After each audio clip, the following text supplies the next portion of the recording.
지난 목요일에 우리 지방 교역자회가 한 작은 교회에서 있었습니다. 대부분 그간 가보지 못한 교회에서 교회 찾기도 쉽지가 않았을 겁니다. 그래서 모임이 거의 마치고 난 다음에 오신 목사님도 있었습니다. 예배당에 들어갔더니 여성도 몇 분이 맞아주시고 또 차도 대접해 주셨습니다. 그래서 생각할 때 생각한 것보다는 그래도 형편이 좀 나은가 보다 그랬는데 알고 보니까 그 교회 성도님이 아니고 이웃에 있는 성도님들이 와서 도와준 겁니다. 같은 감리교도 아닙니다. 근데 부탁을 했는지 사정이 딱하니까 그렇게 온 건지 이웃교회 여성님들이 오셔서 안내도 해주시고 또 차도 섬겨주시고 그랬습니다. 예배를 마치면 교역자회는 목사님들 따로 모여서 회의를 하고 사모님들은 또 사모님들은 모여서 기도 제목을 나누고 함께 기도하는 시간을 갖습니다. 그런데 사모님들이 따로 모일 공간이 장소가 없었어요. 그래서 옆에 있는 노인정에서 사모님들은 따로 모여서 기도회를 가졌습니다. 그 정도로 형편이 어려운 교회입니다. 네 목사님 예배 시간에 설교를 하셔야 되는데 내가 목사님들 앞에서 무슨 설교를 하겠냐. 그 전에 살아온 얘기 좀 하겠다. 그리고 시작한 말씀에 굉장한 은혜가 있었습니다. 부산에 내려오셔서 30여 년 목회를 하시면서 사실은 교회가 계속 어려웠습니다. 우리 교회도 그 교회를 돕기도 하고 그랬습니다. 그럼에도 불구하고 하나님께서 종으로 불러주신 것에 대해서 한 번도 실망한 적이 없고 그리고 목회의 길을 걸어온 것에 대해서 후회함도 없다고 말했습니다. 그 가운데서도 어쨌든 복음을 전하려고 하고 그 어려운 곳에 사는 분들을 섬기려고 애쓰고 있었습니다. 생각해보면 모든 것이 다 하나님의 은혜라고 말할 수밖에 없다라고 그렇게 고백을 해 주었습니다. 듣는 모두에게 다시 한번 자신의 내면을 살펴볼 수 있는 그런 기회가 됐습니다. 어떤 환경에서도 어떤 상황에서도 감사할 수 있는 것은 능력입니다. 여러분 그렇습니다. 진짜 능력은 감사했습니다. 어떤 상황 가운데서도 무슨 일을 만나도 결론은 감사라고 말하는데 누가 어찌 감당할 수가 있겠습니까? 그래서 진정한 능력은 그리스도인에게 있는 것입니다. 그리고 진정한 감사는 또 그리스도인만 할 수 있는 것입니다. 우리 감사의 이유는 오직 한 분 예수 그리스도이십니다. 오늘 본문에 감사하라는 말씀이 3번 나오는데 모두 예수님과 관련된 말씀입니다. 15절 말씀을 한번 보시겠습니다. 그리스도의 평강이 너희 마음을 주장하게 하라. 너희는 평강을 위하여 한 몸으로 부르심을 받았나니 너희는 또한 감사하는 자가 되라. 여기 그리스도의 평강이라는 말씀이 나오죠. 그리스도의 평강이라는 것은 예수 그리스도를 주로 영접함으로 죄 사함을 받았을 때 우리 영혼 깊은 곳에서 누려지는 평안을 말하는 것입니다. 그러니까 예수 없이 평안이라고 말하면 그건 가짜, 거짓 평안인 것입니다. 진정한 평안은 예수님 믿고 예수님이 계셔서 예수님으로 인하여 죄 사함을 받았어. 그래서 내 속에 궁극적으로 본질적으로 두려움이 없어진 것입니다. 불안함이 없어진 것입니다. 그걸 평안이라고 말하는 것입니다. 진정한 평안은 죄 사함받아 구원받아 하나님의 자녀로 살아가는 자가 누리는 하나님의 은총인 것이죠. 그러므로 감사는 내가 구원받은 하나님의 자녀라는 증거입니다. 감사는 하나님과 하나님 자녀 사이의 비밀입니다. 하나님은 당신의 자녀들에게 감사하라고 말씀하셨지 믿지 않는 불신자들에게 이방인들에게 감사하라고 말씀하신 적이 없습니다. 그러니까 예수 그리스도의 구원으로 인하여 너희는 감사하는 자가 되라는 말씀인 것입니다. 17절 말씀을 보시겠습니다. 또 무엇을 하든지 말에나 일에나 다 주 예수의 이름으로 하고 그를 힘입어 하나님 아버지께 감사하라 그랬습니다. 그를 힘입어, 예수님을 힘입어 하나님 아버지께 감사하는 자가 되라는 것입니다. 바꾸어 말하면 이제 우리는 모든 일에 예수님의 이름으로 감사할 수 있는 자가 되었다는 것입니다. 어떤 일이라도 예수님의 이름으로 감사하면 감사할 일이 되는 것입니다. 우리 생각이나 우리 의지로는 감사가 안 되지만 그래서 예수님을 힘입어서 예수님의 이름으로 감사하는 것입니다. 그러면 감사가 됩니다. 하나님께서 상황을 바꾸어 주시든지 아니면 감사가 넘치는 심령으로 나를 바꾸어 주시든지 감사가 되는 것입니다.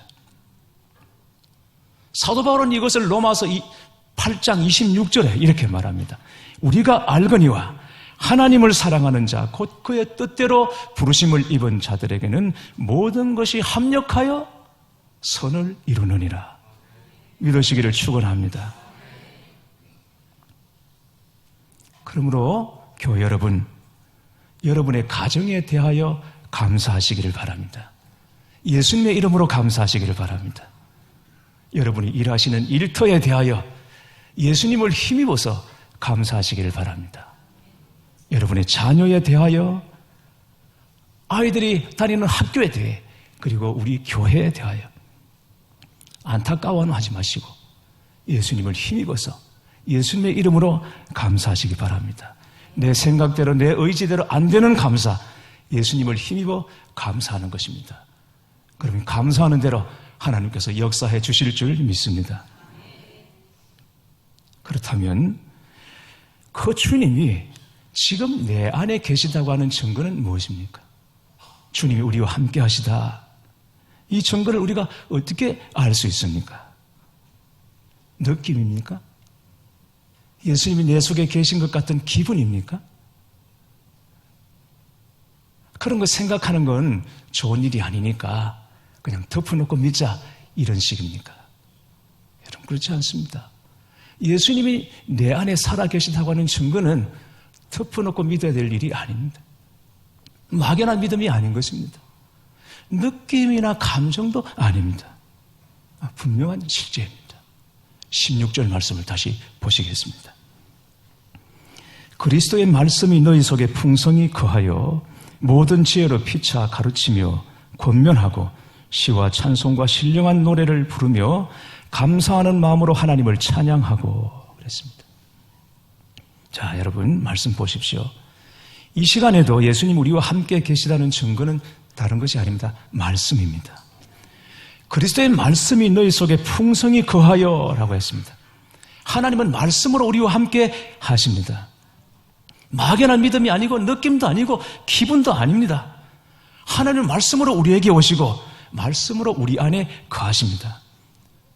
그래서 이 시간 우리가 주님을 만난다 그랬을 때 그것은 말씀으로 주님을 만나고 있는 것을 말하는 것입니다. 그렇기 때문에 마귀의 역사는 말씀을 듣지 못하게 만드는 것입니다. 마귀의 관심은 하나님의 말씀에 있습니다. 우리가 말씀대로 살기 시작하면 마귀는 떠나갑니다. 패배합니다. 실패할 수밖에 없습니다. 그래서 사탄은 우리가 하나님의 말씀을 듣지 못하게 만들고 말씀대로 살아가지 못하도록 우리를 미혹합니다. 우리를 유혹하는 것입니다. 그리고 말씀에 회의가 들게 하고 말씀을 의심하게 만드는 것이죠. 아담과 하와를 여러분 생각해 보십시오. 선악과를 먹으려고 할 때 그때 마귀가 찾아와서 하나님은 계시지 않는다. 하나님의 말씀은 다 거짓이다. 그랬더라면 아담과 하와가 사탄아 물러가라. 그리고는 사탄을 쫓았든지 아니면 자기들이 피했을 것입니다. 사탄은 그렇게 하지 않습니다. 교묘히 하나님의 말씀을 흩어놓고 바꾸어 놓습니다. 미혹하는 것입니다. 유혹합니다. 그래서 하나님의 말씀을 믿지 못하게 만들고 의심하게 만드는 것이죠. 그 때문에 아담과 하와가 결국은 하나님께 불순종하게 된 것입니다. 교회 여러분, 하나님의 말씀은 적당하거나 희미하지 않습니다. 말씀이 능력이고 말씀이 구원이고 말씀이 곧 생명인 것입니다. 교회 다니면서도 은혜 받지 못하는 것은 적당히 교회에 오기 때문입니다. 그러면 아무리 오래 교회 다녀도 소용이 없습니다. 예수 믿은 지 오래된 사람의 병이 뭔가 하면 다 안다는 것입니다. 여러분, 무엇을 얼마나 알고 계십니까? 여러분이 말씀을 얼마나 가르쳐 보셨습니까? 그렇지 않습니다. 아직도 내가 알아야 할 진리는 무궁무진합니다. 한도 없습니다. 끝이 없습니다. 여러분이 하나님을 아셨다고 해도 여러분이 알고 있는, 경험하고 있는 하나님은 정말 빙산의 일각도 안 되는 것입니다. 그래서 우리는 더 겸손함으로, 사모함으로 주님을 찾아야 합니다. 주님께 붙잡혀야 하는 것입니다. 하나님의 말씀의 능력에 붙잡혀 봐야 하고, 그 말씀을 붙잡고 말씀 가지고 기도함으로 응답받은 경험이 있어야 합니다. 그게 기쁨이고 축복이고 거기서 감사가 나오는 것이죠. 과연 주님이 말씀으로 지금 나와 함께 하시는구나, 지금 말씀하시는 것이 사람이 아니라 주님이시구나, 이것을 깨닫는 것이 은혜이고, 그때 진정한 감사가 우리 안에서 나오게 되는 것입니다. 전에 어느 성도님이 드린 감사한금 봉투에 적힌 제목이 너무 인상적이어서 제가 따로 적어두었습니다. 그 무엇 때문도 아닌 주님이라서, 주님이어서 주님이시기 때문에 거저 감사합니다. 사랑합니다. 주님이 얼마나 기뻐하셨을까요? 여러분, 그런 것입니다. 주님으로 결론이 안 나면 다른 어떤 것이 더해져도 결국 우리에게는 만족이 없습니다. 감사가 없고 우리 삶은 해결이 안 나는 것입니다. 주님이 결론이 되어야 하고, 다른 건 몰라도 주님이시면 충분하다, 여기 우리가 답을 얻어야 있건 없건, 있으면 좋고 없으면 불편하긴 하겠지만 그것 때문에 사내 못 사내 하지는 않는 것입니다. 주님이 전부가 되시기 때문에, 주님이 모든 것이 되기 때문에, 그래서 주님이어서, 다른 어떤 것이 아니라 주님이어서, 주님이기 때문에 감사합니다. 사랑합니다. 우리 모두의 고백이 될 수 있기를 바랍니다. 오늘 말씀 보시면 감사라는 말과 찬양이라는 말이 거의 동의어로 쓰이고 있음을 볼 수 있습니다. 16절 하반절을 보시면 시와 찬송과 신령한 노래를 부르며 감사하는 마음으로 하나님을 찬양하고 라고 했습니다. 말하자면 감사가 찬양이고 찬양이 곧 감사라는 말입니다. 그런데 이 감사라는 말씀을 성경의 다른 쪽을 보면 송축하란 말로 대신하고 있는 것을 볼 수 있습니다. 특히 시편을 보면 여호와를 송축하라는 말씀이 굉장히 많이 나옵니다. 송축이란 말은 성경에 나오는 말이죠. 일반적으로 우리가 쓰는 말이 아닙니다. 그런데 이 송축이란 말을 지금 우리가 쓰는 더 쉬운 말로 바꾸면 칭찬이란 말입니다. 그러니까 여호와를 송축하라, 이 말씀은 여호와를 칭찬하라, 이 말입니다. 아니, 감히 어떻게 불경스럽게, 칭찬은 하나님이 우리를 향해서 하는 것이지 우리가 어떻게 하나님을 칭찬하냐? 그렇지 않습니다. 하나님 우리의 칭찬을 기다리십니다. 우리의 칭찬을 좋아하십니다. 우리가 하나님의 이름을 부르고 주님을 부르고 성령님을 찾을 때, 그리고 성령님을 높여드리고 성령님을 자랑할 때, 주님을 자랑할 때, 하나님을 자랑할 때 하나님은 너무 기뻐하십니다. 그거 기다리십니다. 갈급해 하십니다. 여러분, 예배 마치고 내려가시다가 쉴만한 물가든지 아니면 식당이든지 마당에서 여러분이 지나가는데 누군가 여러분의 이름을 부르는 소리를 들으면 다시 돌아보고 귀를 기울이지 않겠습니까? 왜? 내 얘기를 하고 있으니까. 하나님도 똑같습니다. 하나님, 예수님, 성령님, 기도든지 찬양이든지 우리가 무시로 주님의 이름을 그렇게 부를 때, 하나님을 찾을 때 하나님은 너무 기뻐하십니다. 거기에 관심을 기울이십니다. 귀를 기울이십니다.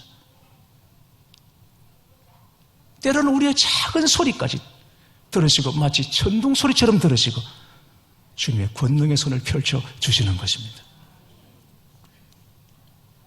그 주님을 칭찬하는 것이 주님을 찬송하는 것이고, 주님을 찬송하는 것이 그 주님께 감사하는 것이죠. 오늘 우리 찬양단 은혜로운 찬양을 인도해 주었습니다. 매주 할렐루야 찬양대 너무 은혜로운 찬양을 들려주셔서 하나님께서 허명해 주신 줄 믿습니다. 그러나 하나 꼭 기억해야 할 것이 있습니다.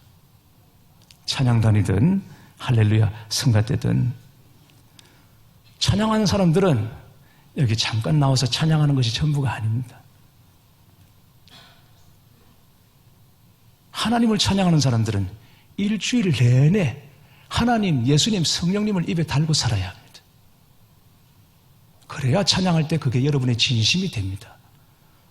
여러분의 향기가 되고 제사가 되는 것을 여러분이 잊지 말아야 합니다. 100주년 기념교회를 담임하시는 이재철 목사님이 아이에게 배우는 아빠라는 책에서 이런 말을 하고 있습니다. 목사님이 예수님을 인격적으로 만나고 난 다음에 일어난 변화 중에 하나가 어떤 음식이든 가리지 않고 먹게 되었다는 것입니다. 그 전에 사업을 할 때 해외 출장 가면 출장한 날만큼 체중이 빠져서 돌아왔답니다. 이 음식을 제대로 못 먹어서. 그러나 이제는 어떤 음식이든 감사함으로 다 먹게 되었다는 것입니다. 그러나 그렇다고 해도 스스로 찾아서 먹지 않는 음식은 서양 음식, 양식이라고 해요. 그런데 아이들은 반면에 이 서양 음식, 특히 피자 같은 것을 얼마나 좋아하는지, 어제 외식하자 그러면 그냥 피자 먹으라고, 목사님은 맛도 모른 채 그냥 같이 옆에서 먹어준다는 것이죠. 그런데 한 번은 둘째 아들과 따로 만나서 데이트를 했는데 어디 갈래요? 그랬더니 당연히 피자집으로 가자. 그래서 아빠하고 피자집에 가서 마주 앉았습니다. 두 손 가지고 자기 얼굴보다 더 큰 피자 가지고 정신없이 먹는데 그 아들의 모습이 너무 귀여웠습니다. 아들이 눈을 반짝거리면서 말했습니다. 아빠와 이렇게 단둘이 앉아서 아빠가 사주시는 피자를 먹으니 너무너무 맛있어요. 이제껏 먹어본 피자 중에 최고예요. 그리고는 피자 한 조각을 앞으로 내밀었습니다. 아빠도 드셔보세요. 여러분, 이상한 일입니다. 그날 아들이 준 피자가 너무 맛있더라는 것입니다. 지금 그 피자가 맛있다고 느껴본 적이 없는데 피자가 맛있구나 라고 느껴본 것은 그때가 처음이었다고 합니다. 왜 그럴까요? 그건 피자 맛이 아니라 아들의 칭찬의 맛이었기 때문에 그렇습니다. 칭송의 맛인 것입니다. 칭찬은 아름답습니다. 자식의 칭송을 듣는 것은 감격적입니다. 황홀한 것입니다. 하나님 우리의 칭송을 들으실 때, 칭찬을 들으실 때 하나님은 감격해 하십니다. 황홀해 하십니다. 기뻐하십니다. 성경은 마지막 때가 되면 사람들에게서 감사가 사라질 것이라고 경고하고 있습니다. 디모데후서 3장 1절에서 2절 말씀을 보면 너는 이것을 알라. 말세에 고통하는 때가 이르러 사람들이 자기를 사랑하며 돈을 사랑하며 자랑하며 교만하며 비방하며 부모를 거역하며 감사하지 아니하며 라고 했습니다. 마지막 때가 되면, 세상의 마지막이 이르면 여러 징조가 나타나겠지만 그 중에서 가장 현저한 것 중에 하나가 바로 감사하지 않는다는 것입니다. 지금 실제로 사람들의 마음에서 감사가 사라지고 있습니다. 대신 원망, 불평이 가득합니다. 우리 주변에서 일어나는 일을 봐도 그렇고 신문이나 방송을 봐도 그렇습니다. 여러분, 이게 말세의 징조라는 것입니다. 여러분은 어떻습니까? 다음 주일이 추수감사 주일입니다.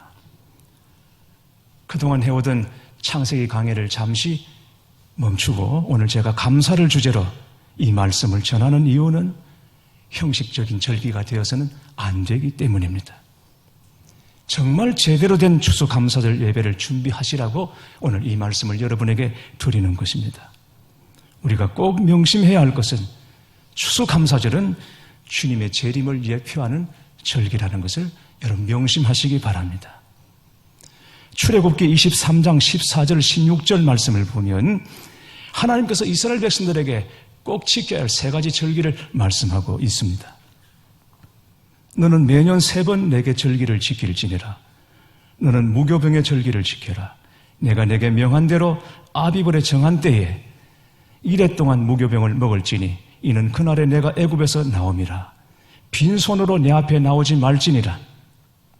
맥추절을 지키라. 이는 내가 수고하여 밭에 뿌린 것의 첫 열매를 거둠이니라. 수장절을 지키라. 이는 내가 수고하여 이룬 것을 연말에 밭에서부터 거두어 저장함이니라. 여기 첫 번째 절기가 무교절입니다. 유월절이라고 합니다. 두 번째 절기가 맥추절이고 세 번째 절기가 수장절, 곧 추수감사절입니다.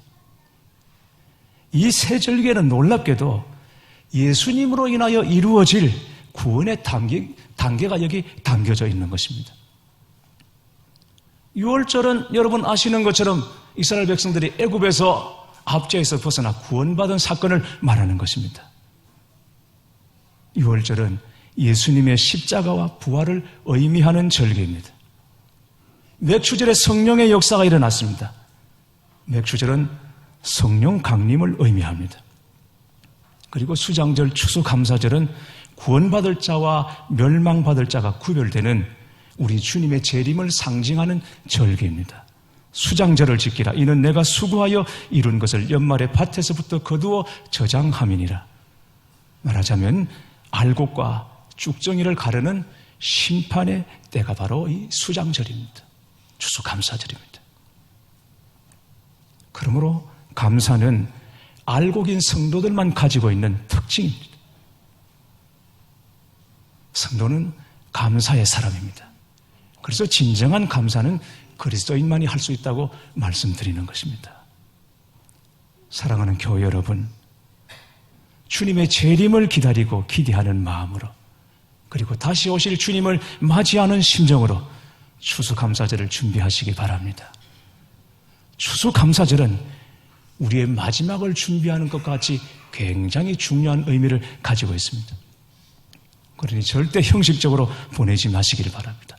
여러분이 하실 수 있는 최선을 다하여 하나님 앞에 감사절을 지키십시오.